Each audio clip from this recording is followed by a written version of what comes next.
Welcome to this explainer. If you're gearing up for the CLAT PG exam, or honestly, if you're just kind of fascinated by how major standardized tests are evolving to capture true human ability, you are in exactly the right place. Today, we're setting the stage for a meticulous, no stone unturned teardown of the newly proposed CLAT PG exam changes. The committee has recommended a pretty massive overhaul of how postgraduate legal aptitude is tested, and we're going to walk through every single detail of this new architecture. By the end of this, you'll know exactly what's coming, and more importantly, why it matters. Okay, let's dive into this. We're going to logically walk through the exact experience of taking and grading the new exam. We'll cover the 5-section restructure, testing aptitude over memorization, reimagining legal knowledge, the written problem question, the localized grading system, and finally, exam logistics and compromises. So, starting with Part 1, the 5-section restructure. And this brilliantly illustrates the first major change to the exam's architecture. The contrast here is just stark. The old setup was basically a grueling marathon. 120 unsectioned multiple-choice questions pulling from all subjects at random. It was essentially a free-for-all rote memorization marathon. But look at the proposed format. The exam is broken down into 5 highly structured, distinct sections. You'll now face logical reasoning and legal aptitude, language and comprehension, quantitative techniques, legal knowledge, and finally, a brand new problem question, which is a written, constructed response section, not a multiple-choice question. It's an entirely different rhythm of testing. Moving on to Part 2, testing aptitude over memorization. So looking at those first 3 sections in the new exam booklet, notice the massive shift in weightage. These aptitude sections, logical reasoning, language, and quants, now carry exactly half the weight of the entire exam. Literally 50% of your score is based on underlying aptitude skills. That is a huge, huge departure from the current law-heavy focus, and it's specifically designed to test how you think, not just what you've memorized. So you might be wondering, what exactly do these aptitude sections demand from you? Well, let's break it down. For logical reasoning and legal aptitude, you're going to be applying made-up rules to fact patterns. And the absolute crucial thing to understand here is that you don't need any prior law knowledge to ace this part. It is purely a test of your reasoning. Next is language and comprehension. Now, don't stress about memorizing obscure vocabulary or strict grammar rules. This is all about inference, reading tone, and judging the strength of arguments. Finally, quantitative techniques. This tests basic numerical reasoning. We're talking foundational logic with numbers, definitely not advanced complex math. All right, Part 3, reimagining legal knowledge. So, the crucial point is this number right here, 2. When we get to the 4th section where actual legal knowledge is finally tested, there are strict new guardrails. The section will only cover legal developments from the last 2 calendar years. You can literally let out a sigh of relief right now because you're no longer expected to memorize a decade of case law or everything since your first day of law school. The scope is dramatically and purposefully narrowed. And even within that 2-year window, the focus is strictly on understanding and applying legal principles. The committee has made it explicitly clear that rote memorization of trivia is just not going to help you score points anymore. You won't be tested on things like judges' names, specific committee names, or exact dates of cases. So your whole study strategy, it has to shift from flashcards to a deep, working comprehension of recent legal principles. Which brings us to Part 4, the written problem question.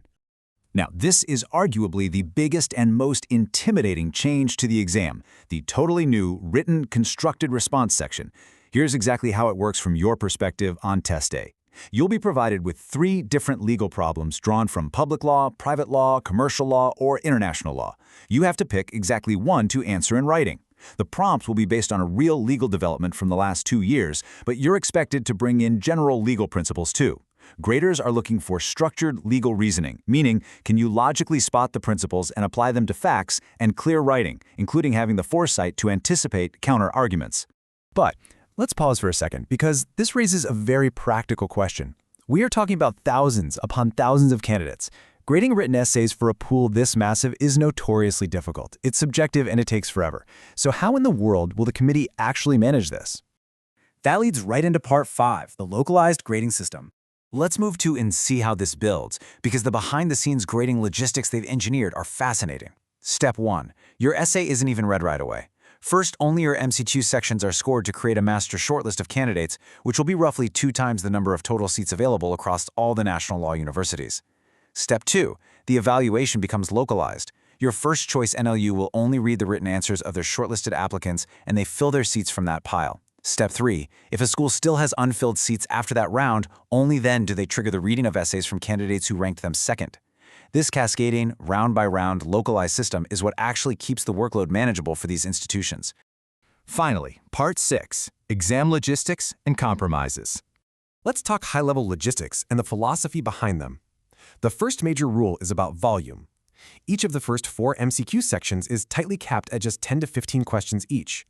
The idea here is that shorter, less overwhelming papers explicitly reward careful, methodical thinking rather than just pure, panicked speed. And that brings us back to the number 2, because despite adding all these distinct new sections and shifting the focus to aptitude and adding a whole written essay, the total time for the entire exam remains exactly 2 hours. Same duration as before, just a completely transformed experience inside those 2 hours. Now, we should also briefly note a compromise the committee had to make regarding specialized LLM programs. Ideally, right, if you're applying for an IP law program, you take a different test than someone applying for criminal law. The committee knows this. But as a practical compromise, for now, they're using a single common test. The customization comes entirely from your choice of subject in that written problem question. They might explore custom tests down the line, but this is the middle ground for today. Now, what's really interesting about this slide is understanding what they chose not to do.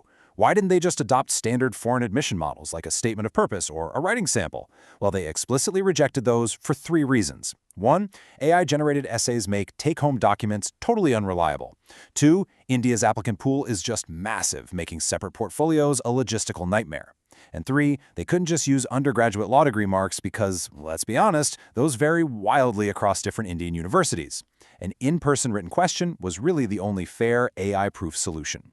So we've walked through the whole shebang, from the aptitude-heavy sections to the localized grading pipeline. The entire exam has essentially been rebuilt from the ground up to value reasoning, application, and writing over brute force memorization. But as we wrap up this explainer, I want to leave you with a provocative question to chew on. Does this highly structured, multi-layered approach truly capture legal brilliance better than a massive multiple-choice test? It's a huge shift in legal education, and it absolutely demands a different kind of preparation. Thanks so much for joining me on this deep dive. Keep analyzing, keep questioning, and best of luck out there.